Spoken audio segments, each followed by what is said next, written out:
B2B community, Tim Maitland from MarketScale here, coming to you live with another Thursday episode. The purpose of the show is to really invite everybody in the B2B community that's looking to transform how we communicate, transform how we go to market. It's our belief, and I believe everybody attending's belief, that the traditional way of going to market in B2B, it's outdated, it's too slow, it's too technical, it's too boring, all the above.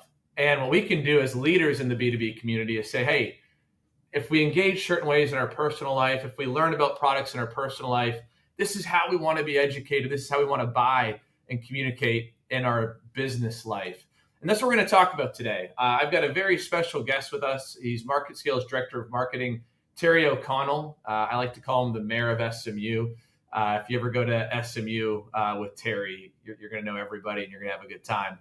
But we're going to talk today about what the B2B community can take away from the Super Bowl. The big game is Sunday.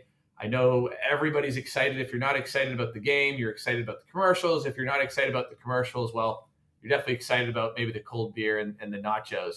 But really excited that you're all here. We're going to have a good show today, and we're going to learn a lot from Terry. So let's go ahead and jump right in. So B2B lessons from the Super Bowl. That is the big theme. That's kind of the idea of today's conversation.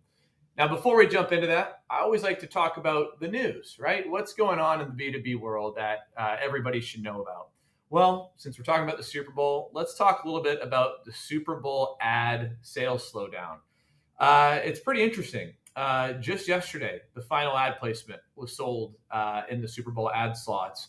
And that's a little bit alarming because that took a lot longer than it normally does. And we're going to dive deeper into the why behind that with Terry. And we're going to actually talk about, can we really call the Super Bowl ads with the type of content? But exciting updates with it. The famous story, obviously, with FTX and the collapse there. Last year, they had one of the biggest Super Bowl spots. You might remember the commercial with Larry David where different inventors bring him something like the wheel and the light bulb and electricity. And he just simply says everything's just okay. But FTX and crypto excites him.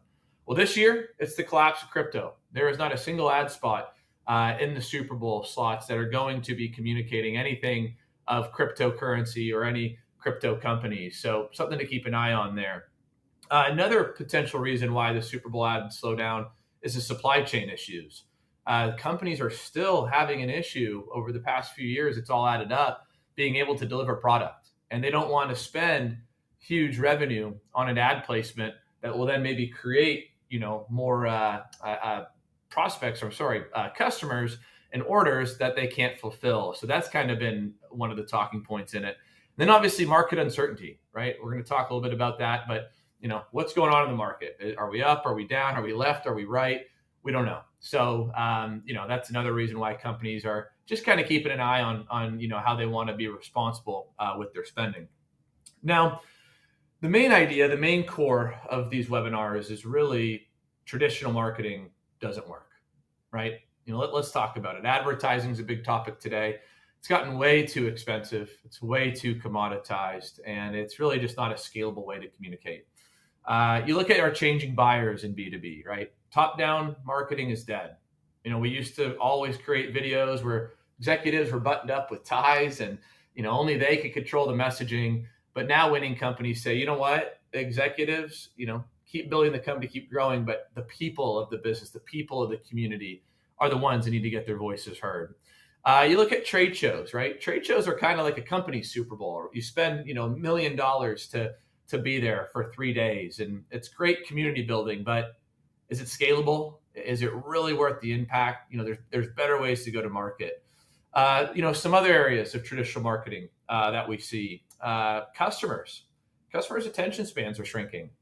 You have to think about it. When we're consuming content in our personal life, we're going to movies less. We're watching episodic content more, right? We're watching less long form videos on learning things and more 15, 30-second snippet videos to learn things.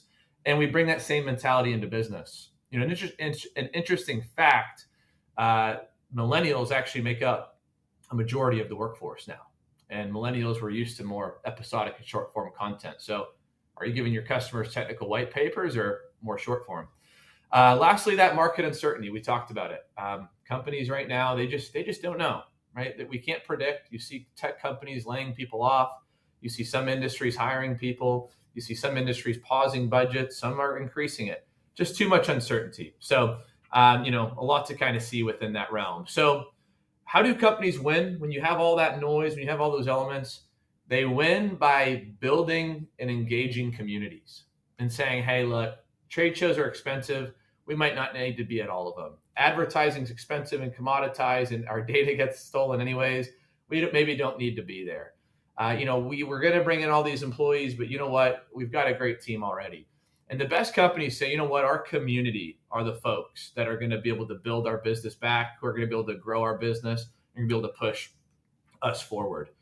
Now, you might say, Tim, I hear MarketScale always say community, but what the heck does community mean? Well, let's break it down. Community is really the same as audience, right? You could replace the words, but what feels warmer, community or audience, right?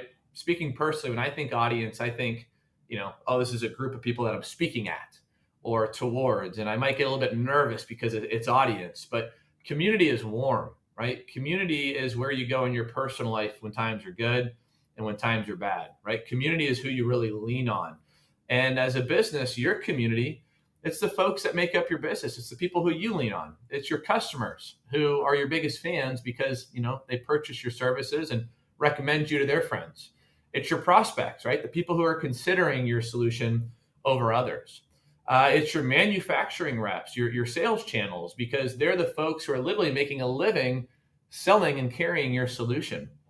Your community is made up of your employees and your new hires, right? Those are the most important. They're the people building the product. They're the people selling the product. They're the people engaging with customers daily. And of course, it's your local community, right? Businesses take pride where they're building, where they're giving jobs, and where they're supporting local universities and hiring initiatives or charities. And as a winning company, it's truly your job to say, all right, we've got these buckets of community members. Let's get their voices heard, right? Let's allow them to essentially become their marketers. In the topic of football, I talked about this one recently, but I wanted to bring it back.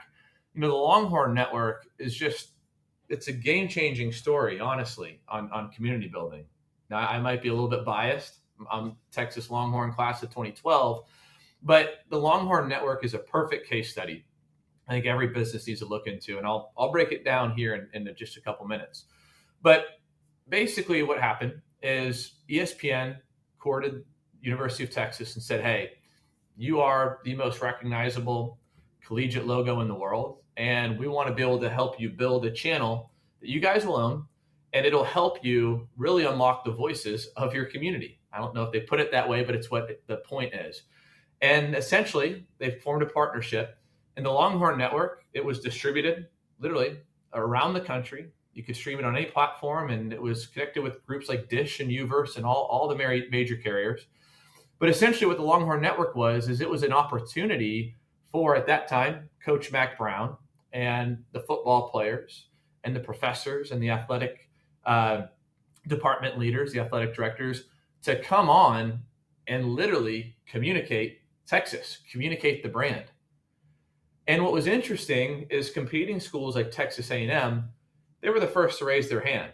And they did it kindly and patiently at first. And they just said, hey, NCAA, this is a recruiting violation because, we can only talk to recruits and players, X amount of hours, per week and only certain periods of the year. However, Coach Mac Brown can get on at 9 a.m. He can get on 9 p.m. And he can literally pitch. He can get his voice. He can get their program into the household of literally every single recruit. They could also get their brand in the household of every single potential student in the graduating class. They could also get their brand in every single potential donor, University of Texas, or not even those alums. And A&M just said, this is an unfair advantage. Well, sure enough, it is, but it wasn't ruled anything ineligible or illegal. And what happened, Texas A&M left, they went to the SEC, and the Longhorn Network still continues to go on and continues to be a platform where the University of Texas can take their brand, they can take their thought leadership, boom, and they can funnel it right into the household of every recruit, of every potential student, and every potential donor in the country. They don't have to spend on big events. They don't have to spend on, big advertising. They own their own media network. And that's what companies can truly do. And that's what we're here to say that you can do. With tools like MarketScale Studio and with your own live platforms, you can unlock your community and turn them into enterprise content creators, right? It's not very hard to ask a sales team member to record a video answering an FAQ, or when you have a product release, having an engineer, create a video around that product capability and around what it's able to, support the industry. You just need the right tools to do that. And you already have the community. And in previous episodes, we've talked about, look, the authenticity of maybe that awkward engineer, that's better than technical content. And we've talked about, hey, maybe you don't have a team that's going to jump in and do this all right away, but you have a few champions. And you start with those champions and let them lead the way in the content creation, and you allow them to normalize. So you can simply do all of this, right? You can build your own media channels. You can unlock the voices of your community and turn them into content creators. You just need the technology like MarketScale Studio to do that. And whenever you communicate, it should be valuable for your consumer. It should be, of course, human and personal, and it should be regular and easily consumable. So to kind of talk a little bit specifically about the Super Bowl, the point of the conversation and what we can learn about that, I want to bring in my guest here. We're going to talk a little bit about, Super Bowl. How does it just give so much energy? How's there so much vibe around it? The Super Bowl ads, right? What's going on there? And then, of course, we're going to talk about sports being inherently fun and what we can kind of learn from them and how we can kind of position our mindset to see our companies as being more fun. So without further ado, I'm going to go ahead and bring in our guest here, Terry O'Connell. Good morning, Terry. How are you? Tim, doing well. Excited to be here talking with you. Hey, I'm glad that you're here. Energy is always fun this time of year. You've got the big game coming up Sunday. And like I said at the start, doesn't matter who you're rooting for because there's always a good bowl of nachos to be rooting for, with beer in the fridge or Yeti. But what are you most excited about this Sunday? Do you have a prediction on who's going to win, or do you have a favorite food item that you're personally pulling for? Well, in terms of teams, we've got kind of an office group that's pretty hard on KC. So I'm not flowing against that tide. I'm going to join on, and with no dog in the real fight, I'm going to say, let's go KC. Let's get that win. In terms of this, actually, it's funny. As I was walking over here to get set up, one of our teammates, shout out to Katie, she said, "Are you guys going to talk about food on the broadcast?" I was like, "No, I was thinking we were going to talk a little bit more about media and what we can learn in sales and marketing." And she's like, "How could you talk about the Super Bowl and not say your favorite food?" I agree. I will say, picked up some wings for the game to bring for everyone. Good. Well, I share that sentiment. And in Dallas, it's hard to root for the Eagles. So I think KC might be the way to go. But Terry, let's go ahead and jump right into it. We talk all the time about B2B really building community, engaging community, turning your community into content creators. I don't think there is a better case study about community building personally than the NFL. If you could just speak a little bit about just how the NFL creates such an amazing community, and let's just kind of start there. Yeah, definitely. It is incredible. Sports are such a unifier. And when we think about communities, we think about teams and the fandom that they inspire. One of the things that we always promote for businesses is try to move customers to become fans. You see really loyal customers of brands like Yeti or of individual, everyone's got their airlines where they've got their miles. They move from being a buyer into an actual fan of that thing. And sports is the model, right? They're the example of how to do that. So when we think about the NFL, first of all, whenever I'm talking to a partner who's kind of new to the media world, they're starting up a show or episodic content, think about the work and the legacy that they have. So it's been decades that they've built that fan base. They've built up rivalries like the Cowboys and the Eagles. So think long term. Think about, okay, how you're starting today and how that grows for 3 months from now, 6 months from now, 5 years from now, that you could be the brand, you could be the thought leader, you could be that fan favorite of your industry or your niche. Exactly right. And it's pretty wild if you think about it. Like let's talk about what's going to happen in the Super Bowl. But honestly, it's every NFL game or college. Hmm. You're going to have an arena, stadium, probably let's call it 100,000 people in there. And what are those 100,000 people all doing simultaneously? They're all pulling out their iPhones.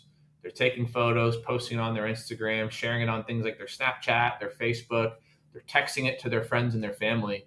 And you literally have 100,000 marketers reminding Yeah. people that the game is on, reminding people that they need to buy their tickets, reminding people the merchandise that they meant to get as that birthday gift for a family member, whatever it might be. And they've truly turned their fans, the customers and fans now into their marketers. And that's what I think B2B companies can do, right? They can take their sales team, they can take their engineers, they can take their executives, they can take their customers, and they can have them be the fans creating that content that goes out and reminds people of their business. Definitely. And one thing that you will see with sports fans is they are not filtered. They are real, they are authentic. And look, this is one of my kind of pet peeves with B2B is that it's so buttoned up and it's so protected. People think, oh, we have to be so protective of our Yep. brand. You know what? Like, you think about, like, okay, if someone's a little bit candid, if someone's real, what's going to happen? People get worried about, someone going, off book a little bit, or this logo being outside of the brand guidelines. Well, people are short-sighted and seeing that as a bigger pain point than all of the lost opportunity of not having people who truly know their stuff, that are true educators, that know Yep. everything about the product, about the industry, about the pain points, but might not be, a marketer and have everything down to the T on that side. Come on, you're losing the opportunity to engage with new potential customers, Yep. with current customers, all of those things. And I would wager that's got a much larger impact. I couldn't agree more. You've got to let people be authentic and create that authentic community generated content, and you win. It's kind of a simple formula. Speaking of the Super Bowl, right? It's obviously the game is Sunday, and the broadcast of the game is going to be a few hours. But what's amazing about an event like the Super Bowl is they literally have Super Bowl week. So I don't know if Mhm. you've seen, but most evenings all week here leading up to the show, they literally have the Super Bowl pre-show broadcast. And there's different events every night. They bring on different players, but what they're doing is they're broadcasting ahead of the event and they're creating all this hype. For a company, I was just at AHR Expo, and I mean, some of these booths, Terry, were massive. I mean, companies Yeah. literally spent millions of dollars to be there. This trade show is their Super Bowl. Hmm. Now, a big concern I see in B2B is you spend $1 million to get that 3-day exposure, and then it's over. So knowing that a group like the NFL has the big Super Bowl as their main event, but they're literally doing pre-show broadcasts before, how can companies kind of take a lesson from that? And what can companies do to create more buzz around their Super Bowl, their big trade shows? 100%. What the NFL in general does around the Super Bowl, especially, but even throughout the whole regular season, um, is they take their game, their premium content, their big kind of flashy piece, but they spread it out so much with so much content. 24-hour news networks dedicated to sports, individual social channels, Yep. multiple. You've got ESPN, you've got Sports Center, you've got every different publication that carries all of their content is dedicated to this. It's because you have an opportunity to take these big Super Bowl-esque events and chop them up. So a learning for B2B is to extend those premium opportunities, be it a trade show, be it an on-site where you're being able to film with an individual partner or tell a really cool story with different industry partners. Take that, chop it up, and spread it out. I see a lot of people promoting before trade shows where they do something along the lines of, hey, I'm so-and-so, I'll be at this booth, come and visit us. That's nice. That's a good thing to have in your repertoire and share out, but by no means should that be everything. That should be one little piece. What you should be doing is sharing value before the event. Hey, we're going into this show, we're seeing these kind of uncertainties in the market. I'm looking forward to talking to person 1, person 2, person 3 at the show to learn about their solutions and how they're going to come out as a winner, grabbing market share in 2023. So add value, spread it out, think about those kind of big events and what the core topics are, and be the thought leader, be the ones getting ahead of it and putting it out to the market. It's so true. And to kind of piggyback on that, right? You're building all that energy leading up to the event, and then obviously you have the big event, and then afterwards there's still a little bit of buzz, obviously on the decline. But think about the Super Bowl too for a second. We talked about when you're at a game, there's about 100,000 people, in the venue, and they're making content, and that's phenomenal. But think about it. There's 100,000 people in this case in Phoenix watching the game. There are going to be 100 million people not in Phoenix watching the game. Yeah. So if you think about it with a company, is it really any different? You spend all this money to be at a trade show for 3 days, and you have your community there, customers, vendors, prospects, all that. But think about how big your multi-million or billion-dollar industry is. There's a way larger audience that is not at that actual trade show. So what can companies do, like from a trade show event, to better engage? Can they bring in live broadcasts from their booth, for example, to reach the thousands of people that aren't at the show? 100%. And first of all, could you imagine if the NFL was just like, hey guys, we're actually done with the broadcast.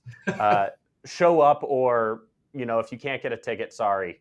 I think that'd be a pretty unpopular opinion. Since the 50s, 60s, Yeah. So with B2B, what can we take away from this? Yes, it's doing more from the show so that you can actually share out to that audience who isn't there.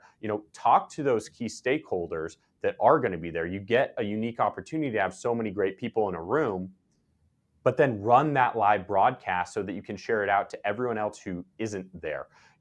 When you're in a highly technical industry, you might have your technical stakeholders or potential buyers that are there that are looking for the new products that are going around. But is every stakeholder that you end up selling to there? No, I don't think, the CEO, CFO, oftentimes of buying companies for an individual smaller kind of product, maybe part of their solution, is going to be showing up and spending the time at the booth most of the time. So get out to them, reach the rest of the stakeholders from your kind of core event with a live broadcast, bringing on the experts, your engineers, your individual kind of product leaders, and reach them while the energy is on it and while the attention is on it, but make it easy. One of the biggest kind of pain points we see, and in kind of the sales funnel, is points of friction where it's just more difficult. Okay, hey, we are going to make this big investment in a product. You should fly to us. Okay, that's half a day of travel, a couple hours of a tired visit. Then, okay, well, I really need to be back home for a meeting tomorrow. So an late night trip back. That's a huge point of friction. Be nimble, use your resources and technology to make that frictionless and to streamline it so you can meet the buyer where they are. Couldn't agree more. For the back half here of our conversation, Terry, let's get to the fun stuff, the ads, right? I'm guilty. One of my favorite things, if I don't have a horse in the race of Super Bowl, is watching the ads. Now, my question for you, is it really still advertising, or is it really just placement of original content? What do you see? What do you think when you're watching the ads, the last couple of years? It's such an interesting thing to think about. And, with a little Google searching, you'll find articles that are so strongly against the ad dollars spent at the Super Bowl, but then you'll find ones that are for it. And look, people committing the money, they're smart people, and they feel that it's worth their investment. So it's definitely a heated debate on the ads overall for the Super Bowl.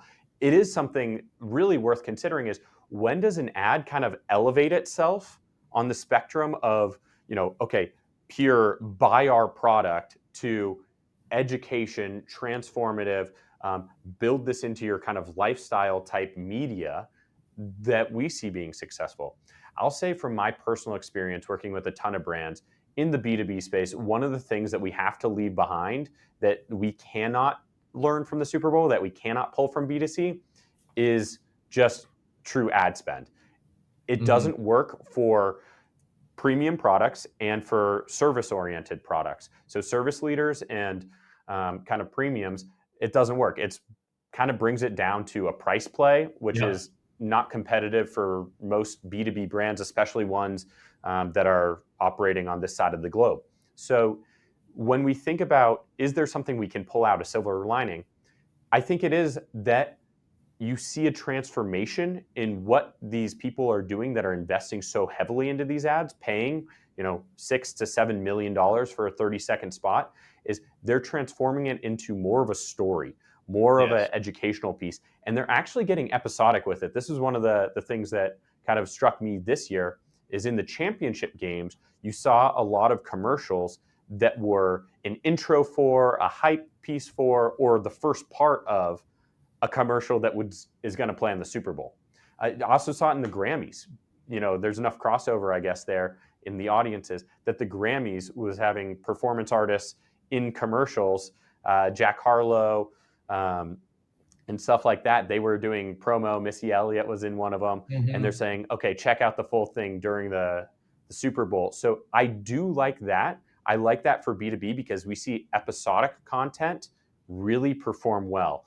It's an increased opportunity to educate. And it's nice because, one, if you have episodic content, you can make it a little bit more fun, you can make it more of a story, and you can educate over time, which is something I think people overlook a lot. It's overlooked because you don't realize that educating one time today is not as valuable as being able to have multiple touch points over a few months, because you get to be the one delivering that cutting edge education and talking about news stories and changing trends. And as you become the one that's delivering those updates, you're delivering value before the point of sale. And that's what 2023 buyers want. They can get product information wherever, but if you're actually a resource to them and you're actually helping them when they go into that meeting and they have something educational or something smart to say and it impresses their boss, that's when you develop a relationship, and people want to buy from people that deliver value. That's it. People want to be educated, not persuaded. And I think that's why this ad original content point is interesting, because, I think people see ad as persuasion, right? Buy my product. But when you're creating more stories, when you're educating, when you're inspiring, naturally you're pushing product, but you're doing it in a more wholesome way. Ads are also evolving. I can't speak too well to it because I haven't looked it up too much, but I know, like Rob Gronkowski. I saw David Dabney's post here about the Bucks, so go Bucks. But Rob Gronkowski, there's a whole placement on him being able to make a field goal. And a brand is having this fun challenge, and are you pulling for Gronk to make it or not? And there's prizes and things like that. So now you're even creating these ads to be more kind of interactive, where you're turning the ads into something that fans are rooting for. It's like Inception, a game within a game. Yeah, and it's community based, right? They're getting smarter, and it's getting less ad traditional and more community driven. Okay, let's get people engaging with our brand through this challenge. And perfect. Yeah. Perfect. Well, one last point here is we've got about a minute left, Terry. Let's say I'm a marketer and I've been watching this, and I say, hey, Terry, this is great, but football's fun. NFL's fun. These brands that are advertising these commercials, they're fun. They're beer brands, they're clothing brands. I manufacture gaskets. I manufacture fuel pump systems. What can you say to the marketer that's kind of thinking, I would love to have more fun, I would love to lighten the mood, but I've got to be so technical and I've got to be kind of boring because honestly, my product's boring? I hear it all the time. We're in B2B, and B2B traditionally has been pretty boring in how we communicate what we do. It's one of my biggest points of aggravation with kind of our world here. And it's silly because we are dedicating our lives to work at businesses that create products that drive the world forward. Pull back a little bit and think about that gasket company or someone who's making tubing. What does that enable? That enables, the next rocket to go into space. Okay, that enables, businesses to keep jobs in America and support our local communities and our local businesses. So pull back, tell those larger stories, and have the people who are authentically passionate about it. The engineer who's worked 60 hours, 70 hours a week for the last 3 years to make that product a little bit better, get on camera and let them be unfiltered and say, this is why our product kicks butt. This is why we spent so much money and so much time on this, because that 5% improvement might not sound like a lot, but it's incredible when you take it into the real world. So have the passion, explain it candidly, and people will get it. You can be technical while talking about objectives and end goals, and that's the messaging and that's the balance that really works with people. I think the way to summarize what you said is it's know your why, right? Yeah, you might manufacture gaskets and tubing, but they're on spaceships and they're allowing us to literally explore the unknown, right? Colonize Mars. That's the big topic, big goal from Elon. But no, I think a story that summarizes that as we finish up. There's that famous story. I don't know if you've heard it, but when JFK visited NASA during his presidency, he's walking around and he's shaking the hands of engineers, and they're saying, "Oh, what do I do?" And they say, "Oh, I built the engine. What do I do? Oh, I'm on the controls. Oh, what do I do? I'm on the radio communication systems." And he sees a janitor standing there, and he didn't want to disrespect him, but he clearly knew what he did because he was in a janitor's outfit and with cleaning supplies. And he said, "Well, sir, and what do you do?" And he says, "I send people to the moon." And, JFK people watching him, and he didn't want to disrespect the gentleman, but he just kind of said, "You send people to the moon?" The janitor said, "Absolutely, because what I do here is I keep everybody safe, right? I clean the facility, and if somebody gets sick and they have an important role, guess what? Our mission gets pushed back, and we don't go to the moon. So yes, Mr. President, I put people on the moon."